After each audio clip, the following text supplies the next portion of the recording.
तो hello everyone, कैसे हैं आप लोग। आई होप आप लोग अच्छे होंगे। जैसा कि आपको पता है, बीपीएससी एईडीओ और बीएसएससी सीजीएल के लिए भारत में यूरोपीय का आगमन देखेंगे आज का टॉपिक। तो चैनल पर नए, चैनल को सब्सक्राइब, लाइक और शेयर कर दीजिए। तो चलिए देखते हैं और पढ़ते हैं क्वेश्चन। तो वीडियो अच्छा लगा, वीडियो को लाइक कीजिए।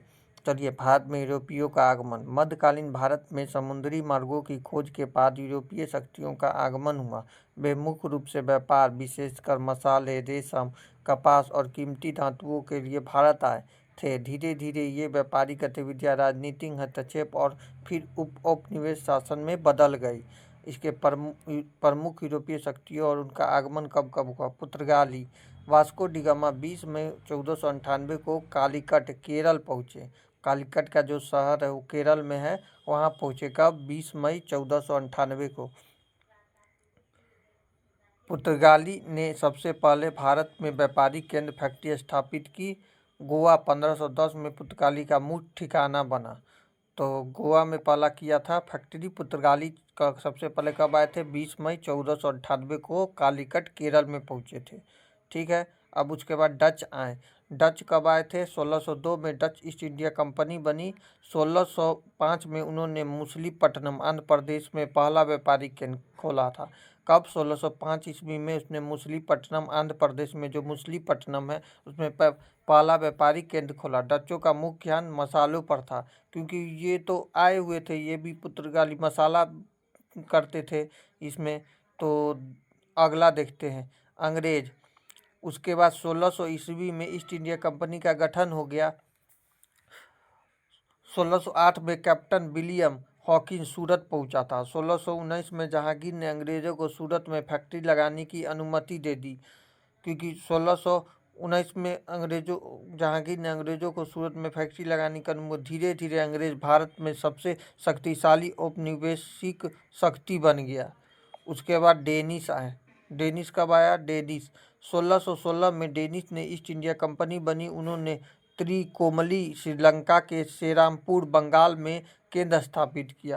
त्रिकोणकोली श्रीलंका में है और सेरामपुर बंगाल में केंद्र स्थापित किया। फ्रांसीसी 1664 में फ्रेंच ईस्ट इंडिया कंपनी की स्थापना हुई। 1668 में सूरत में पहली फैक्ट्री खोली। कब? 1668 ईस्वी में। पांडिचेरी 1674 में फ्रांसीसी का मुख्य केंद्र बना। इस प्रकार 1498 से वास्को डी गामा के आगमन के से लेकर 18वीं शताब्दी तक भारत में कई यूरोपीय शक्तियां आई, लेकिन अंततः अंग्रेजों ने सभी को हराकर भारत पर अपना शासन स्थापित कर लिया। ठीक है।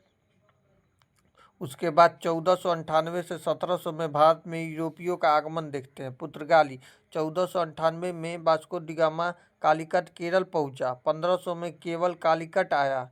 1502 में वास्को डी गामा पुनः भारत आया। 1505 में फ्रांसीसी डी अल्मेड़ा पहला गवर्नर नीति, ब्लू वाटर पॉलिसी लाया था। कब? 1505 ईस्वी में। 1510 में अल्बुकर्क ने गोवा जीता, पुर्तगालियों की राजधानी बनाया अल्बुकर्क। 1530 में गोवा आधिकारिक राजधानी बन गया। 1510 में राजधानी बनाया था पुर्तगाली ने, अब 1530 में राजधानी बन गया था। ठीक है। 1589 से 80 तक अकबर के दरबार में पुर्तगाली मशीनरी पहुंचा। 17वीं शताब्दी तक पुर्तगाली व्यापार कमजोर पड़ने लगा था। उसके बाद डच आए। डच क्या किए? 1602 में डच ईस्ट इंडिया कंपनी की स्थापना हुई। 1605 में मछलीपट्टनम, आंध्र प्रदेश में पहला व्यापारिक केंद्र आया। आगे चलकर पालीकट, नागापट्टनम, चिन्नापट्टनम आदि में फैक्ट्री स्थापित की। 17वीं सदी के में डच मसालों के व्यापार में अग्रणी बन गया, परंतु भारत में अंग्रेजों से हार गया। उसके बाद अंग्रेज आ गए 1700 ईस्वी में। 1600 में अंग्रेज ईस्ट इंडिया कंपनी की स्थापना हुई। 1608 में कैप्टन विलियम हॉकिंस सूरत पहुंचे थे। 1611 में पहली फैक्ट्री मछलीपट्टनम में थी। 1619 में जहांगीर में सूरत में फैक्ट्री की अनुमति दी गई। 1639 में फ्रांसीसी डे ने मद्रास में फोर्ट सेंट जॉर्ज की स्थापना की।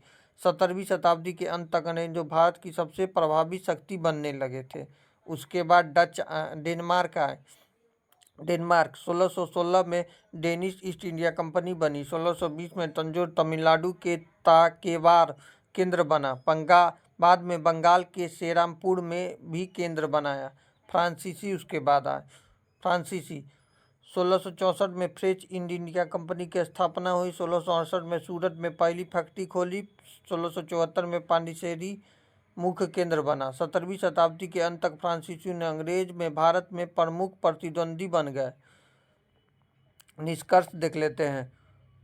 1498 में वास्को डी गामा ने भारत में आने से यूरोपियों का प्रवेश शुरू हुआ। 1700 तक 5 बड़ी शक्तियां भारत में व्यापार कर रही थी, पुर्तगाली, डच, अंग्रेज, डेनिश और फ्रांसीसी, परंतु 18वीं शताब्दी में अंग्रेज और फ्रांसीसी की मुख्य प्रतिद्वंदी रह गए।